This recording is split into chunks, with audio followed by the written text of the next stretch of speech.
श्री संत ज्ञानेश्वर महाराज पालखी सोहळा सातारा जिल्ह्यात 6 ते 11 जुलै दरम्यान मार्गक्रम करणार आहे। पालखी सोहळ्याच्या कालावधीत वारकरी आणि भक्तगणांना आरोग्य विभागाच्या सोयीसुविधा पुरवण्यासाठी सातारा जिल्हा परिषद आरोग्य विभाग सज्ज झाला आहे। अधिकारी कर्मचारी यांची नियुक्ती करण्यात आली असून पालखी महामार्गावर 40 सुसज्ज रुग्णवाहिका तैनात करण्यात आल्या आहेत। पालखी महामार्गावर सर्व आरोग्य केंद्रातील अधिकारी व कर्मचारी अलर्ट राहण्याच्या सूचना देण्यात आल्या आहेत। कीटकजन्य आजारांचा प्रादुर्भाव होऊ नये यासाठी योग्य ती दक्षता घेण्यात आली असल्याचं देखील जिल्हा आरोग्य अधिकारी डॉक्टर महेश खिलापे यांनी सांगितलं आहे। सातारा जिल्ह्यामध्ये प्रतिवर्षीप्रमाणे यावर्षीही श्री संत ज्ञानेश्वर महाराज पालखी सोहळा साजरा होणार आहे। सदरची पालखी आपल्या जिल्ह्यामध्ये दिनांक 6 जुलै 2024 रोजी येणार आहे व सदर पालखीचा मुक्काम आपल्याकडे 11 जुलै 2024 पर्यंत आहे।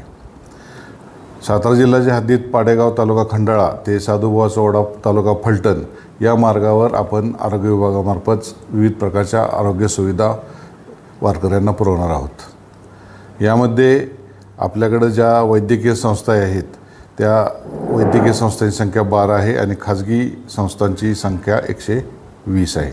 अशा एकूण शासकीय आणि खाजगी मिळून 132 वैद्यकीय संस्थांमार्फत आपण सर्व नागरिकांना औषध उपचार देणार आहे। आपल्याकडे शासकीय आणि खाजगी मिळून 1040 खाटांची व्यवस्था आपण अधिग्रहित करून ठेवलेली आहे। त्याचबरोबर आपली स्थिर वैद्यकीय पथके खंडाळा तालुक्यात 5 आणि फलटण तालुक्यात 2 अशी 7 आहेत।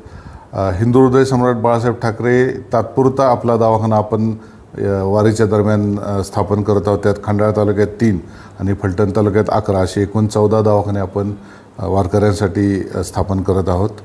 ICU पथके आपली 4 ठिकाणी असणार आहेत। एक प्राथमिक आरोग्य केंद्र लोणंद, तरडगाव आणि बरड या 3 प्राथमिक आरोग्य केंद्र ठिकाणी आणि उपजिल्हा रुग्णालय फलटण प्रत्येक ठिकाणी 5 ICU खटांची व्यवस्था आपण जिल्हा शल्यचिकित्सक कार्यालयामार्फत उपलब्ध करून देणार आहे। तसेच आपल्या रुग्णवाहिका 15 रुग्णवाहिका 102 ॲम्ब्युलन्स ज्या आहेत आपल्या त्या एकूण 15 ठिकाणी उपलब्ध होणार आहेत। तर त्या प्रत्येक 4 किलोमीटर अंतरावर आपली सध्या रुग्णवाहिका ठेवण्याचा आपण निर्धार केलेला आहे। त्या प्रत्येक रुग्णवाहिकेत एक वैद्यकीय अधिकारी, सपोर्ट स्टाफ आणि आवश्यक औषधे साधनसामुग्री उपलब्ध असेल। इमर्जन्सीसाठी 6 108 ॲम्ब्युलन्स आपण उपलब्ध करतो आहे। त्यामध्ये ज्या रुग्णांना तात्काळ आपल्याला संदर्भ सेवा द्यायची आहे त्यासाठी ह्या रुग्णवाहिकांचा उपयोग केला जाणार आहे। त्या 6 रुग्णवाहिका जिल्हा शल्यचिकित्सक कार्यालयामार्फत आपल्याला उपलब्ध केलेल्या आहेत। फिरती वैद्यकीय पथके आहेत आपण 46, यामध्ये आपण 478 दिंड्या आहेत आणि प्रत्येक पथकाला 10 दिंड्यांची जबाबदारी देऊन त्या दिंड्यांना आपण आरोग्य सेवा देणार आहे। आपली 24 तास नियंत्रण पथकं असणार आहेत। त्यासाठी आपण कंट्रोल रूम केलेले आहेत। आरोग्य विभाग जिल्हा परिषद सातारामध्ये एक कंट्रोल रूम आहे। त्याचा संपर्क क्रमांक आहे 021 62 235 0025। दुसरा आहे प्राथमिक आरोग्य केंद्र लोणंद, त्याचा संपर्क क्रमांक आहे 021 69 298 173 आणि तिसरा आहे उपजिल्हा रुग्णालय फलटण ज्याचा संपर्क क्रमांक आहे 021 66 222 943। तर आपण एकूण 810 कर्मचाऱ्यांची नियुक्ती या कालावधीमध्ये वारकऱ्यांना आरोग्य सेवा देण्यासाठी केलेली आहे।